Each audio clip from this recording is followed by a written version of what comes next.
мыйзам чындыгында чийик экендиги көрүнүп турат. Анан суроодо сизге мына ушул көйгөйдү чечүүнүн жалгыз жолу ушундай катуу чарабы, буга эмне түрткү болду мындай? Маани маңызын кыскача айтсаңыз. Кыскача айтканда, эл аралык практиканы карап көрбөйк. Биздин практиканы карап көрөйүк. Мыйзамдар бат-бат өзгөрбөш керек. Бул жөнөкөй эле логика. Баарына макул болуп атпайбы? Эң көп мыйзамды колдонгон прокуратура, МВД да айтып атат. Биз баарыбыз айтып атабыз. Мыйзам бат-бат өзгөрбөш керек. Өзгөчө кодекстер деп.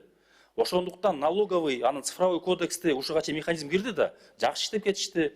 А башка кодекстер бат-бат өзгөргөн үчүн турусуздук жана правоприменительдик практикада болот. Ошол эле.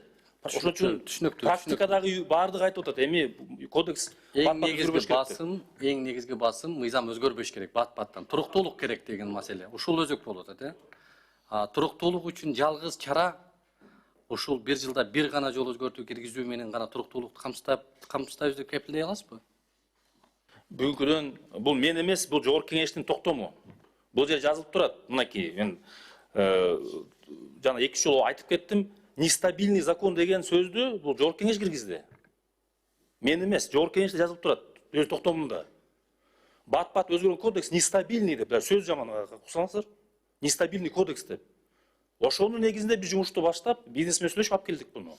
Түшүнүктүү. Ошондо туруктуулукту көздөп ушул чарага келиш керек. Бир жылда бир жолу. Ушул эле жол менен биз жакшырабы? Бул жакшы кадам болот. Баарын чечпейт. Негизи мен колдойм. Негизи туруктуулук болуш керек. Мыйзам туруктуулук болуш керек. Бирок туруктуулукту камсыздоо үчүн бир жылда бир гана жолу өзгөртүү киргизсек, мында мен ойлойм бир жетишсиз. Эмне үчүн айтып атам? Анткени мыйзамда бул кодекстерге өзгөртүүнү киргизүүдө биз туруктуулукту камсыздайбыз деп мен көңүл бура турган нерсе бул сапатта болуп атат да. Фильтрация жок, анализ жок, экспертиза жок. Кабыл алынган кодекстер, кабыл алынган мыйзамдардын баары ушундай чала, чийки болгон үчүн азыр ушуга келип кептелдик. Сиз белгилеп атасыз. Мына 34 жыл өзгөрттүк деп атасыз кодексте. Туурабы? Эми буну мен ойлойм, урматтуу кесиптештер, бул мыйзамды Өнбекович да азыр туура айтып кетти, конституцияга каршы келет депчи. Конституцияга түздөн түз мындай бир беренелерге каршы келбесе дагы кыйыр түрдө каршы келет. Эмне үчүн? Анткени депутаттык көйгөй, депутаттык суроо талап жаралганда, коомчулуктагы бир өзгөртүүгө дуушар боло турган окуялар болгондо, мейли ал экономикалык жана башка жагдайларда. Бирок биз эмне кылышыбыз керек? Ошолго реакция кылышыбыз керек. Конституцияда айтып атат, эмне деп атат? Реакция кылып, ошол маселени ыкчам көңүл бурулушу керек деп атат. Ошон үчүн айтып атам, мен бул нерседе эгерде мындай багытта бара турган болсо чоң жыйында колдобойм. Бирок азыркыдай мунун чечүүнүн механизми бар деп ойлойм. Биз жеңилирээк, кипкийирээк, анан башкача дагы бир жолдорун карап көрсөк деген сунушту айтам. Мисал үчүн конституциялык палата же президенттин ыйгарым укуктарына байланышпаган, мисал үчүн коомдук коопсуздукка байланышкан маселелер болуп калса, бир жылда бир жол чектейбиз деген талапты айтып атсаңыздар, кандай болуп калат ал? Эгер конституциялык палатага же президенттин ыйгарым укугуна байланышпаган жагдай жаралды коомчулукта, биз айттык бир жылда бир гана өзгөртөбүз деп аттык, кантип бул көйгөй чечилет анда, жаралган көйгөй? Бул механизм бүгүн иштеп атат. Бул жогорку кеңештин өзүнүн кабыл алган регламентте жазылып турат. Ошондуктан конституция каршы келбейт, биринчиси. Кыйыр түрдө. Конституцияда түз жазылган. Реакция болуш керек. Туура, эми конституция каршы келбейт юридикалык түрдө, башка түрдөлөр менен билбейм.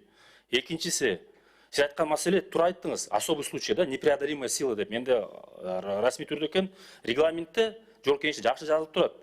Проекты законов, разработанные в случаях возникновения обстоятельств непреодолимой силы, устранения противоречий или отсутствия норм и так далее, аларга бул эреже каралбайт депчи. 71.1. Бул механизм жогорку кеңеш жакшы иштеп чыгарган, колдонуп атат. Биз ушуну гана башкаларга колдойм дегенбиз. Сиз айткан нерсенин баардыгы бул туура, аны экинчи окууда деген сунуш болчу да. Азыр сиздер менен бирге иштеп чыгайык механизмди. Бирок бул маселени биз чечпесек, сиз айткан чийки бат-бат кабыл алган мыйзамдар келе берет. туруктуулук мыйзамдарда туруктуулук болбойт, проблема чечилбейт.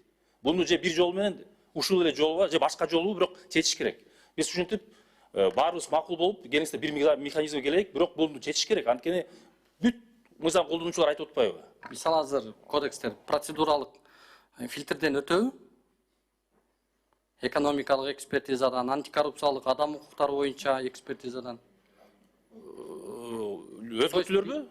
Биз мыйзамды күчөтүш үчүн, ал бат-баттан өзгөрбөш үчүн биз экспертизаны күчөтүшүбүз керек. Экспертиза бизде күчтүү болсо, ал туруктуу мыйзам болот, анализ болгон болот ал мыйзамда, корутунду күчтүү болот. Анын алкагында ал мыйзам кайра келип өзгөрбөйт. То есть биз мен аны түшүнүп атам, буга макулмун мен. Ошол эле убакытта мынакей бир мисал келип кетпеди, эки депутаттык топтон эки ар кандай сунуш келген. Алар экөө тең экспертизадан өтөт. Анткени здесь вопрос политической позиции просто, да. Бирок бири-бирине туура келбейт. Анан правоприменитель, тергөөчү болобу же башка бирөө ал колдонгонго проблема жаратып атат да. Экспертизадан күчөтүш керек, бирок бат-бат кабыл алган мыйзам деле ал чиклин көздөт. эгер урматтуу кесиптештер такыр болбой калды дегенде, мен сунуштайм да, ошо ири кодекстерге, мисалы үчүн кылмыш жаза кодексине, кылмыш жаза процессуалдык кодекске, укук бузуулар жөнүндө кодекске тез-тезден оңдоп түзөөлөр дайым муктаж болот. Анткени бул практикалык кодекстер. Ошон үчүн биз ушуларды балким коопсуздукка байланышкан, элдин тагдырына байланышкан маселелердеги кодекстерге бир жылдык бир лимитти коштурбай, калган кодекстерге балким ушуну бир кылып көрсөк болот деп ойлойм. Ушул кодекстер бизге өзгөчө маанилүү да. Рахмат мен. Рахмат. Кийинки сөз Нурбек Өмүрбековичке берилет. Рахмат, Болотур Ибраимович, урматтуу депутаттар. Биз Аяз Батыркулович, мен мындай болуп атат да. Сиздер ошо эмненин себебинде чектөө коюп атасыңар да. Мисалы кандай укугуңар бар, ушу депутаттарды бир жылда бир киргизесиңер дегендечи. Бул жерде конституция жазылып турбайбы? Баары укуктуу му жерде, туурабы? Биздин андай чектей албайсыңар, биз өзүбүз билебиз. Кайсы убакта киргизебиз, кайсы убакта киргизбейбиз, мисалычы, мыйзамда. Кандай мисалы анда силер токтоп тургула, биз бир жылда бир жолу өзгөртүп киргизесиңер дегенде кандай болуп калат? Конституцияга карама-каршы келип атпайбы биринчиден, туурабы? А сиз айтып берсеңиз, 6-чакырылышта ушу депутаттар канча мыйзам 6-7 чакырылышта канча депутат өзгөртүү кирип турушуларга и ошол мыйзам мындай терс жагына иштептир да. Наоборот, ошол мыйзамды киргизип кичине жумуштар жүрсүн деп киргизип атабыз да ошолордучу. Элдер, карапайым элдер кайрылып атат бизгечи баарыбызга. Ошонун негизинде биз мыйзамдарды өзгөртүү киргизип иш алып барып атабыз да. Урматтуу, Анан кийин эртең чыгасыңар го силер, депутаттар болду, кетиш керек, тарап кетсин, эл депутаттардын кереги жок депчи. Эми туура эмес да бул. Биз өзүбүз билебиз да, кандай биздин укугубуз бар. Бул жерде турат, мисалы. Бу жерде мына жазылып турат, туурабы? Биринчи бул 10 000 кишиден шайлоочулардан бул элдик демилгеси менен өзгөртүү киргизе алат, президент киргизе алат, жогорку кеңеш киргизе алат, министрлер кабинеттин төрагасы киргизе алат.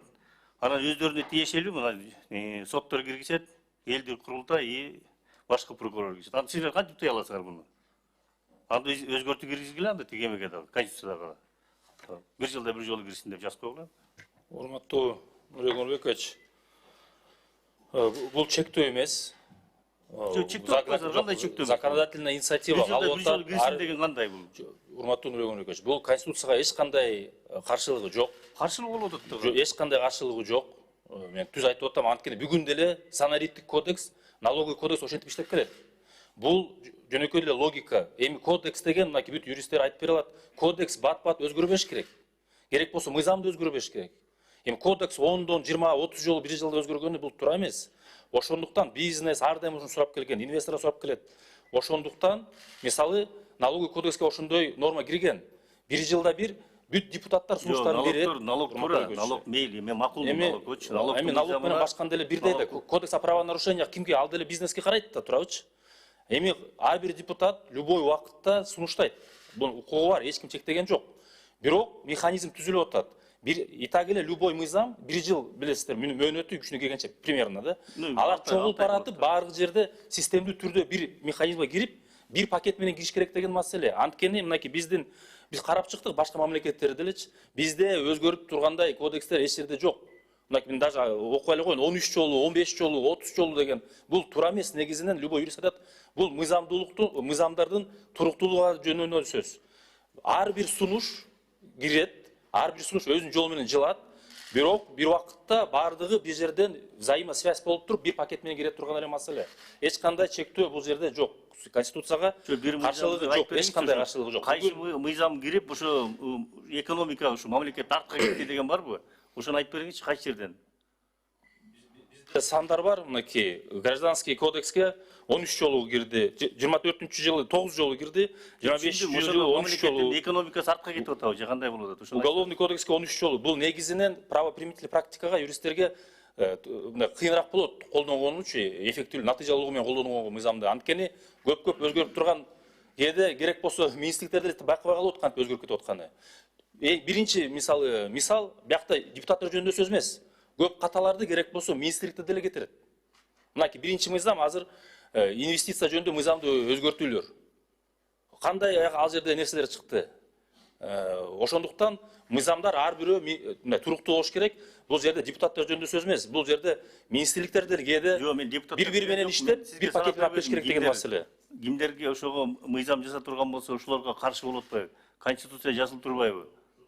Чектеп атасыздар да сиздерчи. Бир жылда бир жолу кириш керек депчи. Бүгүн налоговыйда бар, санариптик кодексте бар да бул. Анда ал деле конституциялык болбойт эле да. Эч кандай каршылык жок. Бул бизнестин, жарандардын, убакыттын талабы. Кодекстер 10-20 жолу өзгөрбөш керек бир жылы. Бул биз колдоп бергенсиз сураштайбыз, суранабыз, бирок сунуштар менен экинчи окууда кээ бир механизмдерди киргизип кеткенге биз даярбыз. Экинчи окууда азыр концепциясы негизги маселеси туруктуулук мыйзамдардын. Рахмат. Биз эми ушул жерге келип айтып атабыз да, ушу карапайым элге иштей турган ушу мыйзамдарды жазалы депчи, туурабы? Сиздер келген мыйзамдарды биз колдоп берип атабыз. Эгер туура эмес болсо четке кагып атабыз дегендей, туурабы? Анан эми мен билбейм, мен чыгып эме Болот Ибраевич, мен каршымын бул мыйзамгачы. Мен каршы добуш берем ошону. Барыңыздар дагы үгүттөп кетет элем каршы бергенгечи. Бул туура эмес.